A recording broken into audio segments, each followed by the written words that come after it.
Welcome back. Today on the show, me and Lincoln are here to talk about NCAA tournament breakout stars. We'll also give our thoughts on the Sweet 16 as we enter the Elite Eight, and then also our 2024-25 all-lefty team. We did it last year. Let's see who's making it 2 times in a row. Let's get right into it.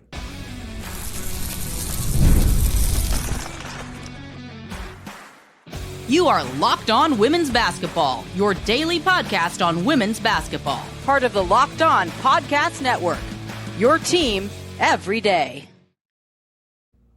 Welcome. You are Locked On Women's Basketball. Thanks for making us your first listen every day. We are free and available wherever you listen to podcasts and on YouTube. This episode is brought to you by 5-Hour Energy. Head to 5hourenergy.com to find over 15 flavors to choose from. Need one now? Grab a 5-Hour Energy shot at your local grocery or convenience store. Stock up today and stay energized. Again, today it's just me and Lincoln here to talk about some breakout stars, Sweet 16 thoughts, and more.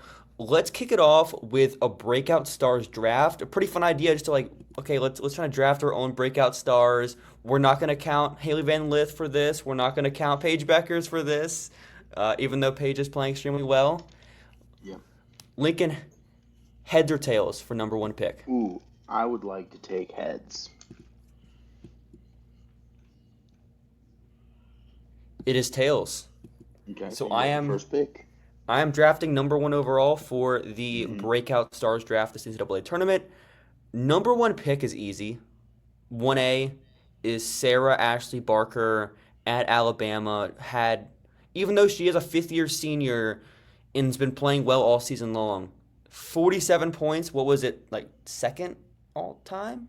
Second. Yeah, 50. Somebody that Drake had in the 80s, but Tied like multiple players very close to for the records. Sarah Ashley Barker, double overtime versus Maryland, hit 3 straight free throws at the end of regulation, was 4 of 8 heading into those free throws to nearly pull off a victory. No Zay Green for overtime, I believe it was. She fouled out at some point. Essence And Cody Aaliyah fouled Nye out at as some well. point. Aaliyah Nye fouled out. It was literally just Sarah Ashley Barker out there with backups Diana Collins. But yeah, Sarah Ashley Barker will be going in this WNBA draft. We'll be talking about her soon on our prospect profile series. 6-foot wing, so athletic getting downhill. Got anything she wanted near the basket in that game. Mm-hmm. Yeah, super fun performance. Maybe the best game of the tournament. Yeah, that was the best game, I think. It was crazy. Just all sorts of things happening. Shout out to Sarah Tabiasu, who was doing incredible things in that game. Could be picked later. Could be picked later. I think my pick is going to go not based off of just volume of scoring, but stepping up in the moment. And I'm not going to take the person who scored the second most points in a game in this tournament. I'm going to take Avery Howell, who just put up a really, really solid performance in her first start of the tournament against Kansas State in the Sweet 16 after Juju Watkins goes out with injury in the round of 32. She really stepped up. She scored 18 points in both of the last 2 tournament games for Southern Cal to put them into the Elite Eight. Played a huge role in getting them in today with timely buckets, big threes, and just an all-around stat-stuffing performance. 8 rebounds, had an assist, and just kind of is doing her job on the floor and stepping up for a team that needs help where they can get it right now. Let's snake draft it, though. So you get back-to-back picks here. Cool. Yeah, then with my second pick, I'll take Jada Curry at Louisville, transfer from Cal. Had 41 points in their second-round loss to TCU. She could not miss in the first 3 quarters of that game. She was just pulling threes from everywhere. I think she had 7 threes. Number 30, wearing the jersey number 30 with Curry on the back. You're going to hit some threes, you know. At 41 points, could not drag Louisville to a win in the second round, but also had a big game against Nebraska, just kind of everywhere on the court. Doing a lot of things for a Louisville team that is really, really young. And then it has Olivia Cochran in the middle and Jada Curry at the guard spot. But other than that, it's a whole lot of freshmen getting minutes for Louisville. Yeah, just a really solid 2 games from Jada Curry, including the 41 points, 7 threes. For my first pick here of these two, I'm going with the other USC freshman. I'm taking Kennedy Smith. Yeah. Kennedy, I did not watch this game yet against the USC Kansas State game, but like as it looks, 19 points, 3 steals. We know she's great defensively. Also had 10 points, 5 steals against Mississippi State in that second round matchup. She's so good defensively. She's so good defensively. It sucks that Juju's out now because they have like the wings there with Avery Howell, with Kennedy Smith to really compete. They're gonna be so fun next season though, with adding in Jazzy Davidson to the group there on the wing. So yeah, Kennedy Smith for my first one. Now for my second pick, I have Sarah Ashley Barker and Kennedy Smith. I'm gonna go with Sarah Tibiasu, I think, for this pick here. Totally reasonable. Sarah Tibiasu at Maryland had a Carson Edwards, like just 2-game stretch where like she's just hitting the most ridiculous off dribble jumpers. That is like partially why they beat Alabama. I'm pretty sure there was like a time late in the fourth quarter where they were down. Sarah Tibiasu, it's a couple big threes. She finished with like something like late high 20s in points, but every shot she hit was big. Also had a pretty big game in their first round matchup as well against Fred, who it was, but it wasn't George Mason. I can see the jerseys in my head. I just can't remember right now. Mid-major team, she played well there. So yeah, those are my 2 picks there.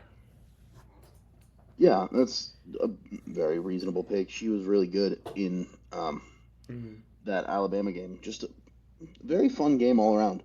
I'm going to go, for my last pick, I'm going to go off of the path that we've kind of laid here. I'm going to pick somebody based mostly off of their conference tournament run. And I'm going to go with William and Mary bench guard Monet Dance. That's not where I expected you to go when you said bench guard. I thought you meant Alicia Conaway, like bench guard for conference tournament. No, Monet Dance at William and Mary this season. Great name. Scored, I think, between 3 and 4 points per game from the months of November to February. And in the last month has had 4 games where she hit 3 threes or more and took William and Mary on a miracle run through the CAA tournament where they were a 9 seed. They finished the regular season 11-19. They won 5 consecutive games to get in to the NCAA tournament, to beat High Point in the 16 seed play-in game and play Texas, and they lost to Texas, but they covered. They did. Monet Dance, 5 points per game this season, but in the conference tournament, scored 12 points in the first round, 27 points in the second round, and 18 points in the third round.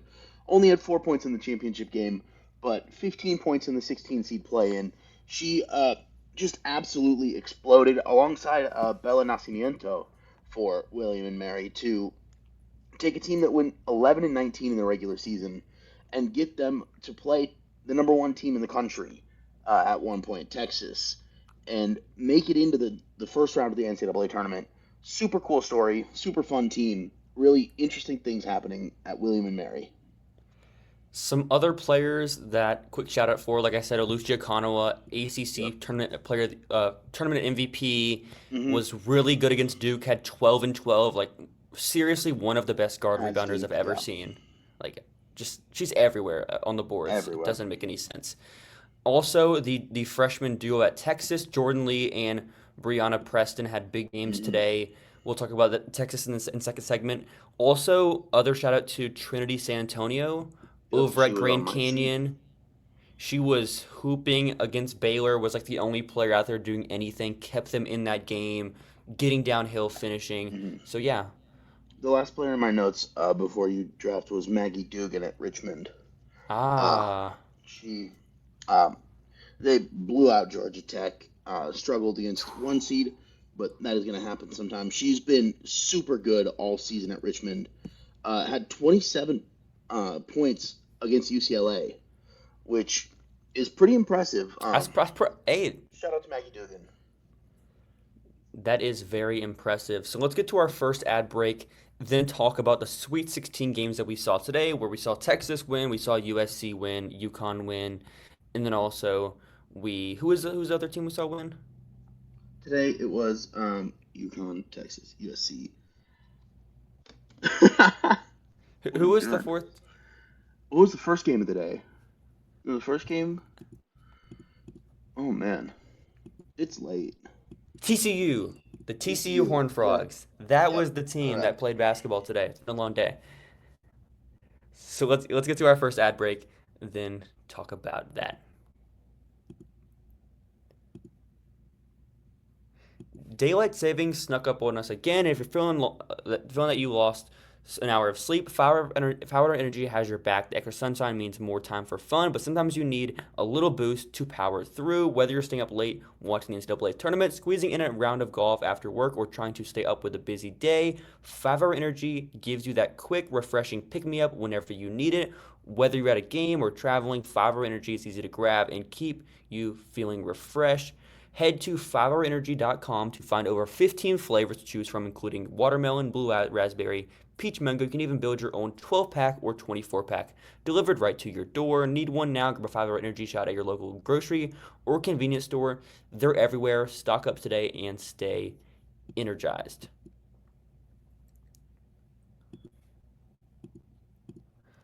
All right, to kick off segment 2, the most surprising result of the day, we obviously saw 1-5, Texas won over by 8 points over Tennessee. USC put out a win without Juju Watkins by 6 over Kansas State.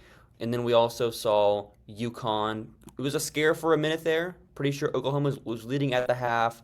They pull through, big blow at 82-59. The one semi-surprise was TCU 2 seed, but Notre Dame 3 seed was once number 1 in the country a few weeks before the ACC tournament. They lost 71-62. Hannah Hidalgo was 3 of 17. Lincoln, what did you think about this game and just the way TCU threw stuff at Notre Dame? Yeah, TCU now 2-0 this season against Notre Dame. They beat them in the Thanksgiving tournament as well. It's hard for Notre Dame to win when their best players are not making shots, because so much of their offense is so reliant on the self-creation abilities of Hannah Hidalgo, Olivia Miles, and Sonia Citron. So when those 3 players combine to shoot, let me do some quick math, 10 of 44, I believe. That's Yep. not what you're looking for. 10 for 44 between your 3 shot-creating guards. It's just hard for you to win. Notre Dame has struggled all season with their offense kind of bogging down into this my turn, your turn ISO situations. And that's 100% what I think happened in their first game against TCU. And then they really were struggling to deal with TCU's size across the board because, Notre Dame doesn't exactly have elite positional size anywhere. But to have a 6'7" center that is capable of throwing a lot of those passes when you're sending doubles and you're sending backside help, and you can't really do much with that. So for Notre Dame, it's a disappointment. It's a disappointing end of the season for them, because this is a team with national title aspirations. Yeah, when you have Hannah Hidalgo, Olivia Miles, we talked about before. Mm-hmm. Pretty much the best backcourt we've seen in college basketball, talent-wise, in over a decade at least. And you have that in your backcourt, plus Sonia Citron, who's going to be a top 5 pick, probably top 3 in this draft. To lose before the Elite 8 is a disappointment for sure. And then, like you said, the height size piece has always been the question there. Like, Kate Caval offensively cannot stay on the floor to play extended minutes of freshman. Leah King is great. She was good today offensively, but she is still 6 foot, 5'11", 6 foot. Maddie Westbeld did decent enough, but Stadona took 12 free throws, and that's a big difference in the game. Hilary Van Lith was getting downhill. They threw Citron on her, got by her, had some nice buckets on Hidalgo as well. 10 of 21, had a big second half. I think this is what you want to do if you're TCU. Run a Oh, for lot of sure. high pick and roll with Haley, use Sedona's You screening, open backside things up. actions, get Maddie Connor good looks. Yeah, like these two teams combined for 4 total bench points. So it's kind Yeah. of just the 5 that you had on the floor at the beginning of the game. That's who you're running with. Uh, so when your starters aren't really hitting and you don't have any bench options to turn to, like Notre Dame doesn't really have any Hmm. bench guards, then if it's not working and Olivia Miles is clearly hobbled, it's gonna make things difficult for you. Do you have any more thoughts on the other games that we saw today? Let's see. Paige Beckers is absurd. That's the 40? first thought that comes to mind there. 40 points. Just an absolutely dominating third quarter. UConn goes in, I think, down at half, Mm-hmm. um, Down a half. and win by 25. Just, Mm-hmm. just an absurdly dominant third quarter for Paige Beckers, who is arguably the best player in the country, probably the best player left in this tournament by a solid She's margin now. she has been the best player over the last Yeah, couple weeks at least. yeah, 100%. Yeah, like I said earlier, the Texas freshman played very well. Tennessee Which is held huge in for there them. for Tennessee held in for a while, but when you shoot 5 of 26 from 3 and you are 4 of 10 at the line and you have 18 turnovers, hard to win. Hard to win Hard doing to win, that in a basketball especially game. against a team that defends as well as Texas does. Yeah, Texas was getting so much from their freshmen that Shea Hmm. Hawley played 8 minutes. Yeah, Like she did not play because they had Jordan Lee out there who's the only real shooter. Yeah, they took 7 threes and 5 of them were Jordan Lee and she made all 3. yeah, Yeah, it's and just when you have somebody like Jordan Lee and you have somebody like Brianna Preston coming off the bench, that's just going whew. to raise your team's ceiling because there's so Mhm. much talent on this Texas team. Maddie Booker is one of the probably 10 best players in the country when she's on. Mhm. And they have so much lineup versatility as well. They can run these big lineups with a traditional 4 and Taylor Jones or Kyla Oldacre, or they can run these lineups with Nchakalanga Mwenentanda at the 4 and spread you out and just kind of switch everything and play defense. And it's just a really fun squad that Vic has put together on the defensive end. Offense is certainly something, but it's coming along. This is the time to peak if you're Texas. Yeah, it's huge that they were able to win this game, like even with Maddie Booker shooting 6 of 15 from the field. Hmm. Yeah, so I think Texas moves on. They will see who will they see in the next round? Yeah, that is TCU, right? Yes, TCU. Texas and TCU. Which, fun fact about Texas that T. game, Taylor Jones and Sonona Prince, the presumptive starting centers in that game, played against one another when they were at Oregon and Oregon State in the year 2020, when Jordan Preston was 14 years old. Or We Brianna we Preston was saw 14 years old. Jordan Lee was like 13 or 14. we saw WNBA center matchups last year with players younger. Yeah, yeah. No, like seventh year These, seniors, these right? Yeah, these players are from the same recruiting classes as like 2018. Charlie Collier and Ryan Howard. Yeah, that is, and it got What a a lot of time to be experience between alive. these two teams. A lot of experience. So let's get to our final ad break, then give our all lefty team this season. Right now, new customers can bet $5 and get $300 in bonus bets if you win your first $5 bet on FanDuel. That's $300 in bonus bets to keep the action going. The FanDuel app is easy to navigate in the variety of bets. Keeps every game exciting. Plus, when you win, you get paid instantly. No waiting around for your winnings. Whether you're betting on your favorite teams or just looking to add some extra excitement to the playoffs, FanDuel has you covered. Just visit FanDuel.com to join today and get started with $300 in bonus bets. That's FanDuel.com. Make this playoff season unforgettable with FanDuel, an official sportsbook partner of the NFL. All right, segment 3. Me and Lincoln did not give our teams. So we're going to go through one by one. Who's your point guard to start out your all-lefty team? Well, I just want to give a shout out to the greatest NCAA tournament lefty run of all time, which is the entirety of the 2012 NCAA tournament.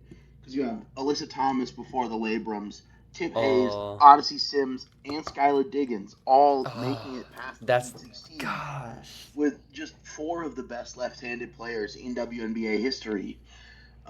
This year does not compare to that. Yeah, this year we got nothing. It's not a good time to be a lefty. It's pretty slim pickings out here. But my point guard is going to be who we were just talking about. It's Haley Van Lith. Yep. It's hard to argue that there's a better left-handed point guard in college basketball right now than Haley Van Lith. Not even close, I don't think. Yeah, there's no better options there. I couldn't find one. I couldn't find another option. Yeah. London Jones is the only player I could find.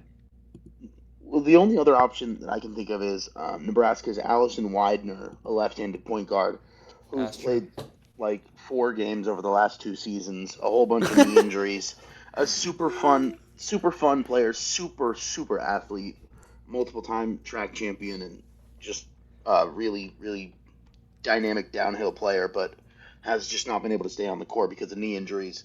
That was like my only other option there, but it's got to be HVL. Our 2 is a new 2-timer, back-to-back seasons. That is Isaiah James. Here's the thing: I put Isaiah at my 3. Your 3?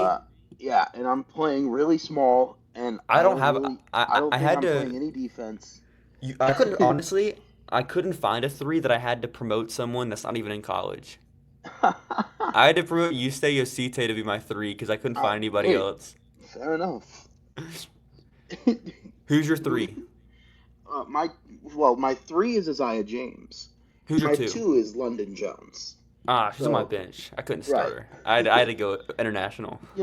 I was just thinking, like, we get somebody to run around and shoot threes. We're going to play zone. It doesn't matter. We can't play any defense. We're going to try to score 90 points a night and see what happens here. Defense is overrated. So I have Haley Van Lith, London Jones, Isaiah James. And then who do you have at your 4? Honestly, my 4-5 are like just they're interchangeable. They're not really 4. They're not really 5s. It's Morgan Molly and Caitlin Young. Yeah, that is also who I had in my 4 and my 5. Wow. We're not playing defense. They're just getting buckets. Gosh, this is the worst. Who's our stopper? We don't. The stopper is the ball going through the hoop. And I have Yusuke Yosite on my team, who's like egregious defensively. Yeah, too. Morgan Molly, one of the best shooters in the country at Creighton. Isaiah is our best defender, I guess. Yeah, Isaiah, you're gonna have to step up and play some defense. I still wanted to give an honorable mention to one of your favorite players, Olivia Pollard at Santa Clara. Who She made my second team, even though she wasn't as good this season though from 3. But Caitlin Young, one of the best players in the country at Murray State this year, scored 22 points per game. She's hitting a good solid percentage of her threes. Just doing a whole lot as a hub offensively for a very good Murray State Racers team. And I also have to give a special shout out here to Bailey Cinnamon Daniel at Lesley University, who played 15 games this year at the Division III Lesley University, but is a one-armed basketball player. She's playing with just a left arm, born without a functional right arm, without a functional right hand. Playing college basketball, she scored points this year. That's more than I did. I never scored points in college basketball. So just a massive She's shout making out the team. Yeah, she is on the team. The article that I read said that she's put in more individual workouts than anyone else on the team. And she's just that's sick. working her tail off to make this Division III Lesley University team. Scored points this year for Lesley University. Bailey Cinnamon Daniel, inspirational story, cool basketball. We love that. Yeah, you always need good vibes on your team. And Absolutely. Yeah. Fill out our bench with some vibes. We're all about vibes. Yeah. How tall is she?